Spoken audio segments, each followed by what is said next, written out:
In this video, I'll explain how to get the 360-degree review process started. In Small Improvements, 360-degree reviews are organized into cycles. All the peer reviews in a given cycle share the same timeline and questionnaire. To set up the cycle, you'll need to complete the following steps before it becomes live. Provide its basic information, select the permissions and anonymity, establish the timeline, define the questions to be answered, create the reviews for chosen employees, and finally, inform reviewers about the cycle. To start the 360-degree review process, we'll set up a new cycle.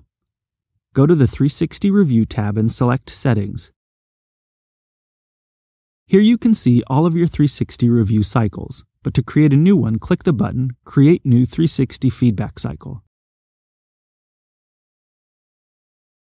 The basic information is where you set the title, time period under review, and give this cycle a short description.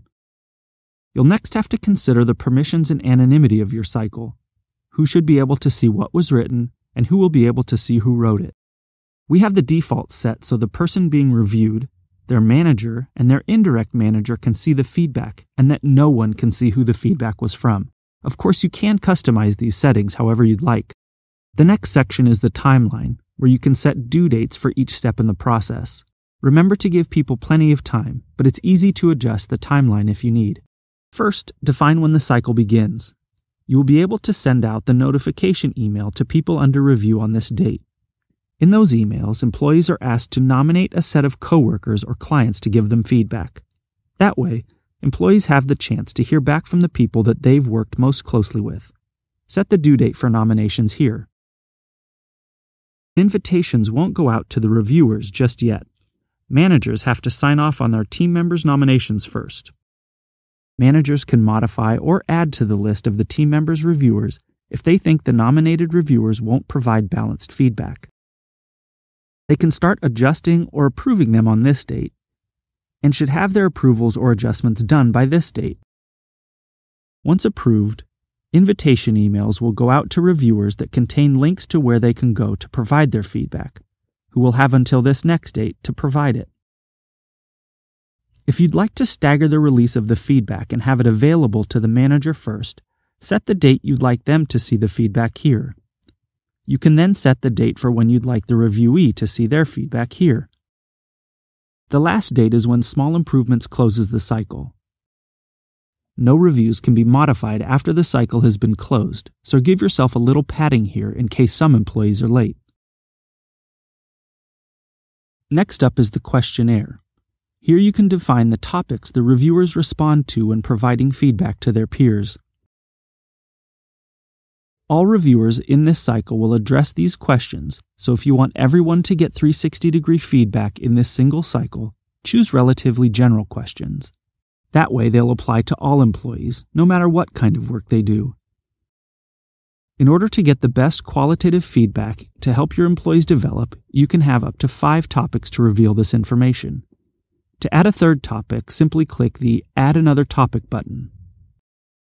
Now everything is set up, so click the button Create this feedback cycle.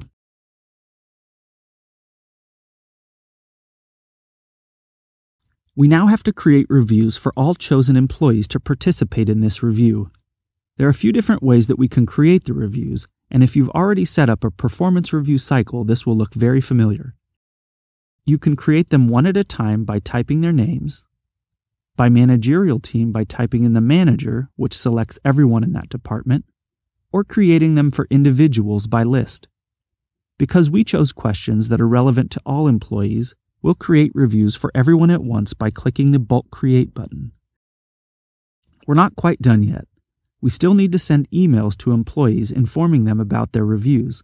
Do this by clicking through to the Overview page. Here in the middle column, we see the people under review, and on the left-hand side, we can see their managers. You can still modify the list of reviews before you send the emails if you'd like. We've decided not to include the interns, so we'll delete their reviews from the list. Trigger the notification email by clicking the Inform Reviewed Staff to pick their reviewers button. Each person will be able to go directly to nominating reviewers by clicking on a link in that email. You can easily switch between cycles by using the drop-down menu in the top left. Let's switch to a sample cycle so we can see what the overview page looks like after employees have made some progress.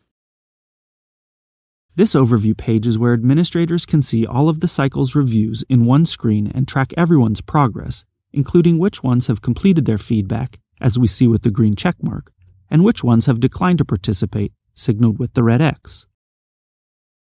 Use the nudge buttons to remind staff of their to-do items. Nudge emails provide recipients with the timeline and a link to where they can perform their task. To hear more details about setting up cycles and tracking their progress, check out the Advanced Administration video for 360-degree reviews